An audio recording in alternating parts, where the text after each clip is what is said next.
What's going on, car family? I'm Ben Wayne. Thank you for joining me in another video. Today, we're here to take a look at a full-sized SUV. Full-size meaning this has 3 complete rows of seating. This is the 2021 Chevy Tahoe, and it's been redesigned from the inside out by Chevy for the 2021 model year. The Tahoe is pretty much a household name. It was introduced to us back in 1995 and has been selling like crazy ever since. This particular Tahoe is finished in a cherry red clear coat, features a black leather interior. So today, let's take a look at the exterior and interior details of this Chevy Tahoe and see how this ride has been engineered for excellence. Starting at the front of the Tahoe, it retains its boxy proportions that we've come to know over the past 30 years. Now the hood features a few character lines, not too much, not overstyled. Underneath the hood, you have a 5.3 liter Ecotec V8 putting out 355 horsepower and 383 pound-feet of torque that's connected to a 10-speed automatic transmission. Back up to the front, you have a huge grille here with the Chevy bow tie. I like the way it's been done in a black chrome. I think traditional chrome probably would have been a little too much for this vehicle, but the black chrome provides a nice handsome look to the front. Now coming over to your headlamps, all new for 2021, of course, all LED. This features the IntelliBeam lighting system from GM. So you have your LED headlamps, LED turning signals as well. Now coming lower, you have some gloss black accents as well. Really goes in nicely to break up that cherry red and goes nicely with that black chrome grille. Let's go ahead and check out the side profile. When it comes to the side profile of the new Tahoe, you could probably truly see how large this is when compared to the 4th generation. This 5th generation shares a platform with the new Silverado.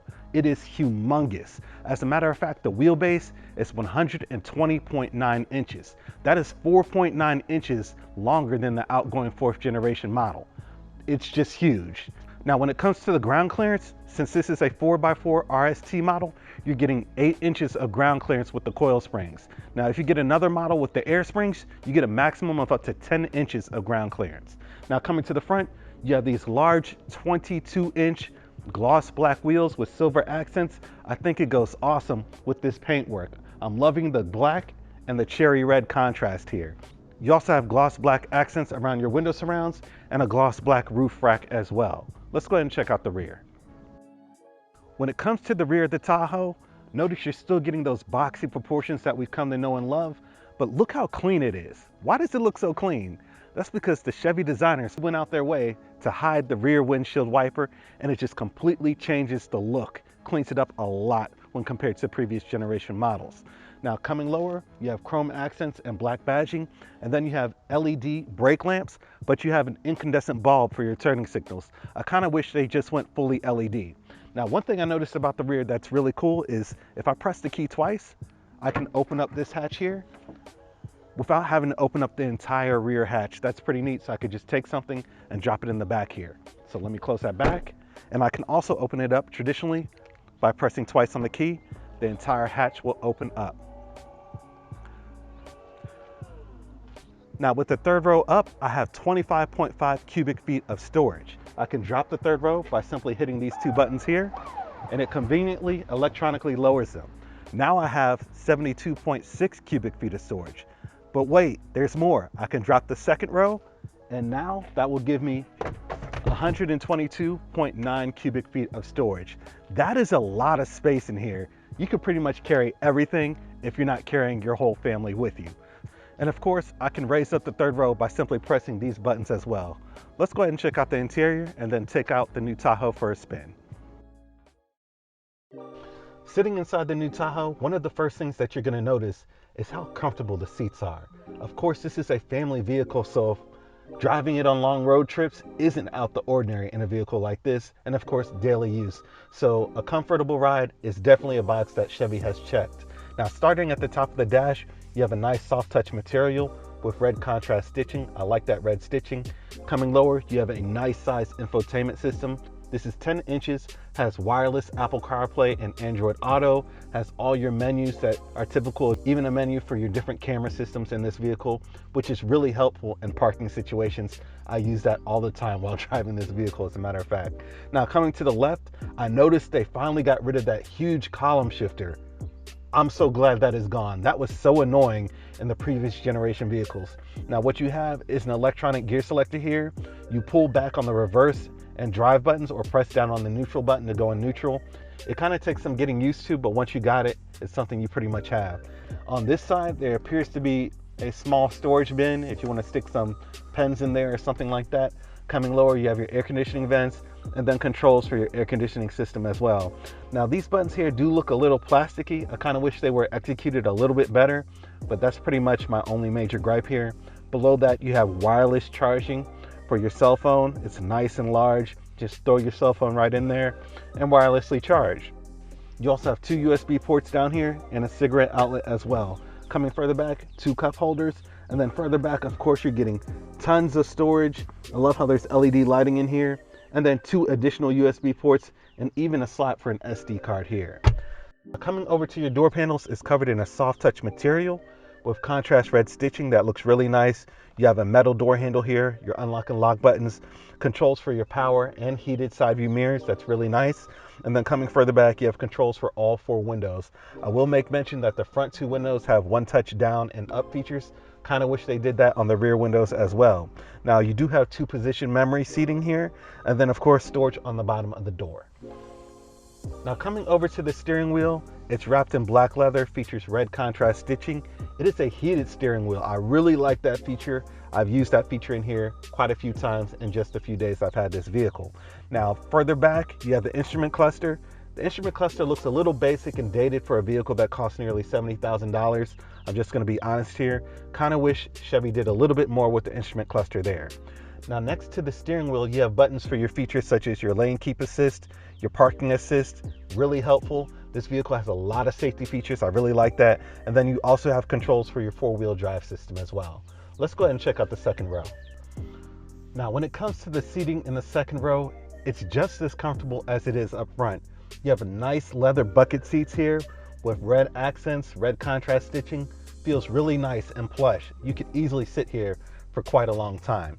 Now the second row, in my opinion, is the place to be if you don't like driving. You could just kick back and relax here. You have tons of leg room. You have 42.5 inches of leg room up here, and then 44 inches of leg room up in the front there. Now directly in front of me, I have a 12.6 inch display screen. You can watch anything you want. You have vehicle information, so you're not gonna get bored back here on a long drive. You can just kick back and relax. The seats are as comfortable as they look. These are the bucket seats here, covered in leather with red contrast stitching. They're heated, of course, so you have all the features you could ever want back here. You have 4 USB ports along with your climate controls, 2 cup holders that you have access to up here, and then also coming over to the doors, they're covered in the same materials that they are up front with the red contrast stitching, your aluminum door handle, and of course some storage on the bottom of the doors as well. But sitting back here, it's not bad at all. It's extremely comfortable. Let's go ahead and check out the third row. The seating in the third row isn't as comfortable as what it is in the second row. You do have 34 inches of leg room, and of course you could negotiate space with the person sitting directly in front of you. Now, Chevy didn't leave you out. You do have USB ports back here, 2 cup holders, and speakers that are all part of that 9-speaker Bose audio system that comes in this Tahoe. Let's go ahead and get it out on the road. Okay, so we're finally out on the street in this 2021 Chevy Tahoe. First thing I noticed is that it's really floaty, and that's what you would expect for something that is this large. Again, this is like a 7-passenger full-size SUV. So the size is just gargantuan. So you feel like you're driving on top of everybody else. The visibility from the front is incredible. You know, no obstructed views whatsoever. The ride is really smooth. Again, this thing is larger than the outgoing generation, so that wheelbase has extended, which has translated into giving us a much smoother ride. Now, the power plant, which I mentioned, is the 5.3-liter Ecotec V8 that's given us 355 horsepower, and it's connected to this 10-speed automatic transmission, which seems to be, you know, fairly responsive for a full-size SUV. The power definitely gets the job done here. You know, this isn't something that you really want to test 0 to 60 times in. For the market that this is appealing to, those people don't really care about that. You know, you want to be able to like accelerate and pass on the highway, and that Ecotec V8 definitely gets that job done. But, you know, if you want something faster, you obviously have to get something smaller, right? But overall, the ride quality is smooth. You do have a new independent rear suspension finally we're seeing that in the Tahoes. The competition, I feel like, has had that for years. So finally you're getting an independent rear suspension, and overall the ride quality is what you would expect of a full-size SUV. You can feel the weight when you're turning in this vehicle. So if you were to make a sharp left turn, you're gonna feel that weight because, of course, your center of gravity is a bit higher than the typical size or the mid-size SUV or pretty much almost anything else on the street, right? When it comes to the interior, for this price point, I feel like Chevy could have done a bit better. That's just my honest opinion. I would like to see the interiors from GM be a bit better, you know, excluding Cadillac. Cadillac does a pretty good job, but I feel like all the other GM vehicles fall a little short when it comes to the interior. This one has a price point of about $65,000, you know, before taxes. And for that, you know, I would like to see a little bit more luxury. I am glad they finally decided to get rid of the column shifter. That was annoying. Instead, you have these buttons here. I like how that's cleans up the area a little bit, but just the overall layout and the materials, I'd like to see higher quality materials. You have a lot of plastic down here in the center console. That's just my personal opinion. Now, you do have a high country variant of this model, and that kind of steps up the interiors game a bit. But this RST 4x4 version isn't cheap, so I would like to see, you know, a better quality, better use of materials, better design execution when it comes to the interior, especially the dash of a lot of these vehicles from Chevy. But overall, this is a nice ride. The ride is just, it's comfortable. The seats are comfortable, but as far as the materials and finish, I don't know if that's a deal breaker to you, because what you're buying this for is for the space primarily, right? You either have a large family or you have a lot of stuff that you would like to carry. And with over 100 cubic feet of storage, this definitely gets the job done. So I'm flooring it right now. It does get up and go. So the power is definitely there. It doesn't feel underpowered at all. Not too sluggish, but again, you're gonna feel that high center of gravity, which is expected of a full-size SUV. Definitely expected of a full-size SUV, so you can't really take points off for that. Now the brakes, I wish the brake response was a bit sharper. You have to push in that brake pedal a little bit before it starts really biting and slowing the car down.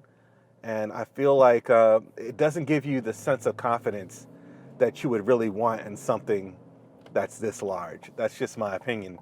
Now, I know I drive a lot of sports cars and exotics, but I'm being fair here. I think the brake response in this isn't quite where I would feel comfortable having it be. I wish it would be a bit more aggressive and bite just a little bit more on the brakes.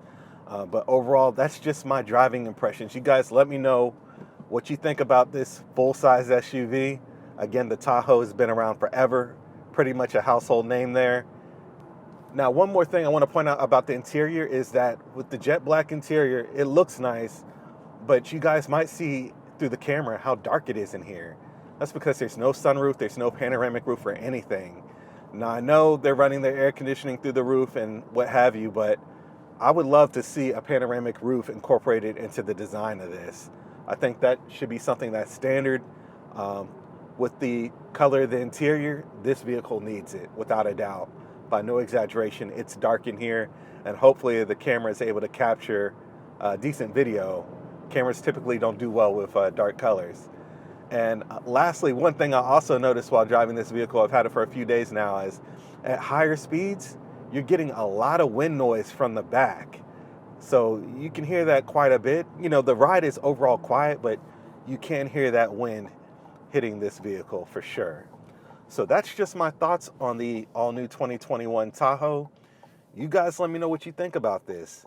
Could you see yourself driving this for $65,000? You know, do you have a large family? If you don't, what would you carry in this? Like I said, you have tons of storage in here. So there would have to be a reason why someone would be going after a vehicle this big. You know, you do have the tech, the surround view camera system, the cross traffic assist when you're backing up, that's an option. GM also does the electronic rear view mirror, which places a video from the camera in the back on the rear view mirror. This particular one doesn't have it. Again, for $65,000, I would like to see more of the options become standard. So those are just my thoughts on this one.